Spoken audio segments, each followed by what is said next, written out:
Minus மீன் whole square இருக்காங்கல்ல, இதை நீங்கள் கொடுத்துனா நீ ஒவ்வொரு வாட்டியும் வந்து எக்ஸ் வேல்யூ போட்டு மீன் வேல்யூ போட்டு ஸ்கொயர் பண்ணணுன்னா ரொம்ப உனக்கு கஷ்டமாக இருக்கும். ஸோ வந்து இதுக்கு ஈஸியாக வந்து ஒரு கால்குலேட்டரில் ஒரு டிப்பு என்னென்னா, ஃபஸ்ட்டு இந்த கால்குலேட்டர் இருக்குல்ல, இப்போ வந்து இதை நம்ம பண்ணுறதுக்கு ஃபஸ்ட்டு ஷிஃப்ட் அமுத்திக்கிட்டு தென் வந்து ஒய் இருக்குல்ல, இந்த ஒய் அமுத்தணும்.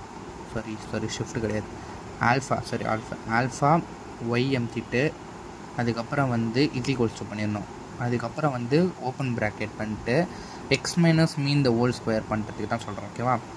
நெக்ஸ்ட்டு திருப்பி ஆல்ஃபா எக்ஸ் மைனஸ்ஸு நான் மீனை வந்து ஏன்னு எடுத்துக்கிறேன், ஓகேவா. Alpha A close bracket whole square பண்ணிட்டேன்னா இப்போ வந்து இந்த கால்சியம் இருக்குல்ல, இதை கொடுக்கணும். இப்போ எக்ஸுக்கு வேல்யூ நான் ஃபஸ்ட்டு வந்து 5ன்னு எடுக்கிறேன். ஆமாம், எக்ஸு இல்லை 1 minute 5 is equals to A value என்னதுன்னா வந்து 13.29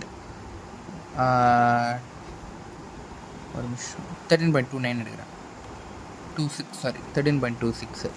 இப்போ இதுதான் மொத்தமாக இதே மாதிரி. நீ இப்போ வந்து திருப்பியும் இது கொடுத்தீங்கன்னா இன்னொரு எக்ஸ் வேல்யூ வரும் அந்த மாதிரி. ஸோ இது வந்து மேபி ஈஸியாக இருக்கலாம், டைம் சேவ் பண்ணலாம், அதுதான்.